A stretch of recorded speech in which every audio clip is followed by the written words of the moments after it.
आज मैं 4-5 ऐसी टिप्स बताऊंगी जो हर गार्डनर को मालूम होना ही चाहिए। नमस्कार मित्रों, मैं ममता वाजपेयी भोपाल से मेरी हरी भरी छत पर आपका स्वागत है। लीजिए, मैं फिर हाजिर हूँ नए वीडियो और नई जानकारी के साथ। आप देख रहे हैं इंडियन टेरेस गार्डनिंग आर्ट। ये वीडियो इसलिए बना रही हूँ कि बहुत लोगों के बहुत छोटे छोटे प्रश्न आते हैं और मुझे लगता है कि अरे इतनी छोटी बात भी नहीं पता है। जैसे लोग अक्सर कहेंगे कि हमारी सब्जियों की ग्रोथ नहीं हो रही। तो जब ग्रोथ नहीं हो रही है, सब्जियां बढ़ नहीं रही हैं, तो क्या क्या कारण हो सकते हैं ये आपको मालूम होना चाहिए। तो सबसे पहली बात तो ये मालूम होना चाहिए कि बीज कब बोए जाते हैं, साल में कितनी बार बीज बोए जाते हैं और एक नए गार्डनर को कौन से महीने से शुरू करना चाहिए। तो साल में हम 3 बार बीज बोते हैं। एक बरसात की, जिसे हम जून आखिरी सप्ताह से या कि बरसात की पहली फुहार जब पड़ती है उसके बाद बोना शुरू करते हैं। बरसात नहीं होती तो नहीं बोते हैं। तो बरसात अगर जून में हो जाए तो जून से, और अगर जुलाई में शुरू हो जाए तो जुलाई से। जुलाई से अगस्त तक हम बरसात की सब कद्दू, लौकी, तोरी, भिंडी, बेल वर्गीय सारी सब्जियाँ, बहुत सारी टमाटर, मिर्च, बैगन भी। और उसके बाद जो अगली सब्जी जो हमें सर्दी में मिलती है वो हम अगस्त ख़त्म होने के बाद सितंबर से उगाना शुरू कर देते हैं। और तीसरी सब्जी जो हमें गर्मी की है वो हमारी जनवरी आखिरी सप्ताह से फरवरी मार्च तक हम उगाते हैं। तो ऐसे कुल मिलाकर हम 3 बार सब्जियां उगाते हैं। अब आपको ये पता हो गया कि साल में 3 बार सब्जियां उगाई जाती हैं, तो आप फिर ये कन्फ्यूज़न ना हो कि कौन सी सब्जी कब लगाएं। अगर इसी पर डिटेल में बात करूं तो एक पूरा लंबा 1 घंटे का वीडियो बन जाएगा। तो ये तो आप जुड़े रहिए, मैं समय समय पर हर सब्जी के नाम से थोड़ी थोड़ी जानकारी देती रहती हूँ, लेकिन आपको बेसिक ये तो पता है। अब जैसे लौकी है, तोरई है, बैगन, टमाटर है, ये पूरे साल में 3 बार हम उगाते हैं। इसके अलावा कुछ सब्जियां हैं, जैसे मेथी है। मेथी हम साल में 3 बार नहीं उगा सकते, वो हम सर्दियों में ही उगाते हैं। तो आप बाज़ार में थोड़ी नज़र दौड़ाएं, कुछ सब्जियां सिर्फ सर्दियों में ही आती हैं, जो हमें सर्दियों में खाने को मिलती हैं, उन्हें हम सितंबर से अक्टूबर 2 महीने के में लगाते हैं। चना है, जैसे हरा चना है या मटर है, तो साल में 1 बार ही आएगी, ये पूरे साल में नहीं उगा सकते। लेकिन कुछ सब्जियां कॉमन हैं, जैसे पालक उग जाती है पूरे साल, बहुत हैवी रेन छोड़ के बस। और लौकी, बैगन, कद्दू, तोरई ये पूरे साल मिलती हैं। तो जो सब्जियां पूरे साल उग जाती हैं वो बाज़ार में पूरे साल मिलती हैं। तो ये तो आपको मोटा मोटा अनुमान हो गया। फिर बीज की क्वालिटी पर लोगों को पता नहीं होता। जो नए होते हैं उन्हें नहीं मालूम होता। तो आप सीखें, क्योंकि छत पे कर रहे हैं, कंटेनर में कर रहे हैं, थोड़ी मिट्टी है, तो हम चाहते हैं कि हमें जल्दी फसल मिल जाए। तो हाइब्रिड की सब्जियां ज़रा जल्दी फ्रूटिंग दे देती हैं और कंटेनर में आसानी से हो जाती हैं। तो हाइब्रिड के बीज लेंगे तो अच्छा है। दूसरी जो सबसे बड़ी जानकारी है जो पता होना चाहिए, पहली मैं बीजों के बारे में कह रही हूँ। बीज एक बड़ा डिटेल प्रोजेक्ट है कि कौन सा बीज कैसे काम करता है, कौन सा बीज कितना गहरा बोया जाए, किस टेम्परेचर पर बोया जाए। आप चाहें तो YouTube पर ये भी सर्च कर सकते हैं। मैं आपको बहुत मोटी मोटी टिप्स बता रही हूँ कि कम से कम ये तो ध्यान रखें कि हमें मटर उगा रहे हैं तो हम बरसात में बीज नहीं डाल सकते। मटर का सर्दियों में बीज डल जाता है, मार्केट में भी आ गई है। अगर अगेती डाल रहे हैं तो वही सितंबर से डाल सकते हैं। सितंबर अक्टूबर में मटर बोई जाती है। तो आप ये बीजों का एक चार्ट बना लें और आपको गूगल पे भी मिल जाएगा कि वार्षिक चार्ट बीजों का, कि कब कौन से बीज बोए जाते हैं। फिर आ जाती है बीज बोना किस में, वो मिट्टी में। तो मिट्टी को हमें भुरभुरी मुलायम बनाना है और खाद युक्त, पोषण युक्त बनाना है और रोग मुक्त बनाना है। ठीक है, तो फिर ये चेक करें कि मिट्टी कैसी है आपके यहाँ की। हम मध्य प्रदेश भोपाल में रहते हैं, हमारी काली मिट्टी है, तो हम उसमें कुछ और मिलाएंगे। आप अगर राजस्थान में रहते हैं तो वहाँ की पीली मिट्टी है, तो आपका मिट्टी बनाने का तरीका अलग होगा। और अगर कोई दक्षिण भारत में रहता है तो उसकी मिट्टी भी बनाने का तरीका अलग होगा और उसकी फसलें उगाने का भी। कौन सी मिट्टी में कौन सी फसल ज़्यादा अच्छी होती है, ये मैं यहाँ बैठकर अगर बताऊंगी तो मैं केवल मध्य प्रदेश के हिसाब से, मध्य प्रदेश और उत्तर प्रदेश के। हमारे यहाँ की मिट्टी काली है, तो काली मिट्टी जो होती है बहुत सूखने पर बहुत हार्ड हो जाती है, और अगर इसको गीला कर दो तो देर में सूखती है, पानी को अपने में रोक के रखती है। तो इसको मुलायम बनाने के लिए हमें ज़्यादा मात्रा में या तो वर्मी कंपोस्ट, गोबर और कोकोपीट मिलाना पड़ती है। कोकोपीट इसको मुलायम भी करता है, और धान की भूसी मिलानी पड़ती है, सूखे पत्ते मिलाने पड़ते हैं। अब आपके पास इनमें से जो उपलब्ध हो, यदि आप अर्बन गार्डनर हैं, आपके आसपास कोई गांव नहीं है, किसी मल्टी में रहते हैं, तो आप कोकोपीट मंगा लें, वो आपके लिए आसान विकल्प है। और अगर आप गांव से लगे रहते हैं, जैसे मेरा तो गांव से कनेक्शन है, तो मैं धान की भूसी मंगा सकती हूँ। मैं कूड़ा कचरा सूखे पत्ते मुझे मिल जाते हैं आसानी से, तो मैं वो मिला देती हूँ। अब जो काली मिट्टी थी, मैंने उसमें सूखे पत्ते मिला दिए, और 10% के आसपास मैंने रेत भी मिला दी। रेत भी मिट्टी को भुरभुरा करती है, लेकिन रेत मिट्टी में वज़न भी बढ़ाती है। इसलिए हम जब कंटेनर गार्डनिंग कर रहे हैं तो हम चाहते हैं मटेरियल हल्का हो, तो हम उसमें धान की भूसी, सूखे पत्ते और कोकोपीट 3 विकल्प हैं। आप इनमें से जो भी चुन लें। कोकोपीट में कोई पोषक तत्व नहीं होता, धान की भूसी मिलाएंगे तो वो सड़ के खाद बन जाएगी, उसमें पोषक तत्व होते हैं, और सूखे पत्ते सर्वोत्तम सबसे अच्छे होते हैं।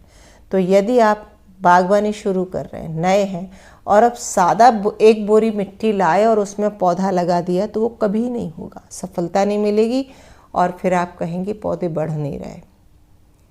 तो मिट्टी को फर्टाइल बनाएंगे, उसमें गोबर खाद मिलाएंगे। अब वो गोबर का खाद हो, वर्मी कंपोस्ट हो, किचन कंपोस्ट हो, या बकरी की लैंडी का हो, या मुर्गी की बीट का हो, ये आपके ऊपर है कि आपको जो मिल जाए। लेकिन खाद मिलाना ज़रूरी है। जो भी आप प्लॉट की खुदाई हो रही है, जहाँ प्लॉट बन रहा है, वहाँ से अगर 4 बोरी मिट्टी लेकर आए हैं, तो अब आपको उसमें 4 बोरी में कम से कम 2 बोरी खाद डालना है।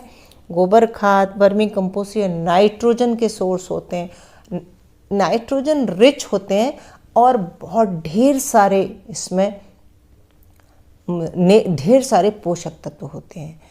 इनको मिला के, सूखे पत्ते मिला के, तब मिट्टी एक भुरभुरी मुलायम बनती है। लेकिन रोग मुक्त अभी भी नहीं हुई मिट्टी। हम मिट्टी को सुखाएंगे, सुखाएंगे मतलब पूरी ड्राई नहीं करेंगे, फैलाएंगे, हवा लगने देंगे उसे, और हम उसको 80% तक सुखा सकते हैं। ऐसी मिट्टी जिसको हमने धूप दिखा दी, वो फंगस जनित रोग नहीं होंगे उसमें। इसके बाद हम इसको जब दोबारा भरेंगे, तब हम उसमें एक एंटी फंगल पाउडर डालेंगे। वो एंटी फंगल ऑर्गेनिक तरीके से हम नीम की खली डालेंगे। हम चाहते हैं और भी पोषण युक्त हो जाए, तो हम उसमें थोड़ी सी सरसों की खली भी कूट के पाउडर मिला के बना देंगे। नहीं है तो बिल्कुल कंपलसरी नहीं है।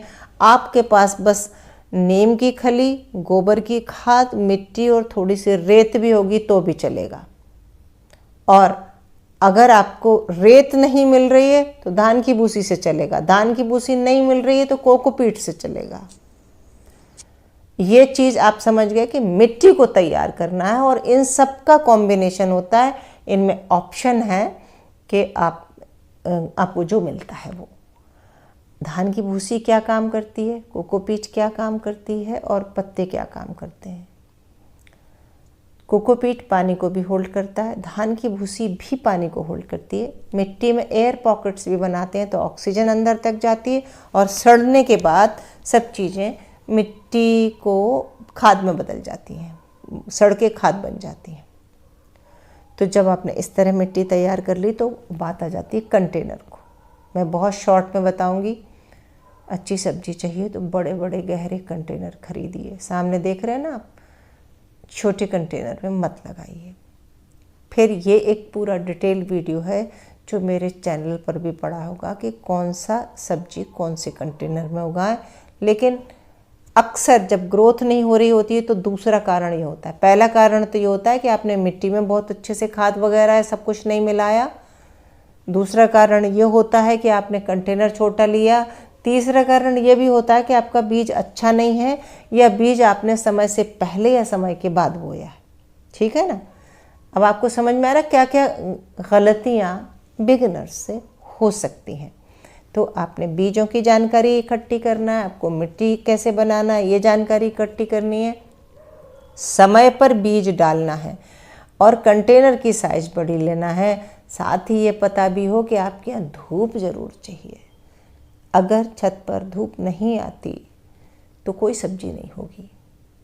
लोग सब कहते हैं कि पालक मेथी भाजियाँ हो जाती, मैं भी कहती हूँ ये, लेकिन ये भी तब होती हैं कि जब 1-2 घंटे की धूप तो हो और फिर छनकर आती हुई सनलाइट भी, तेज सनलाइट तो कम से कम हो।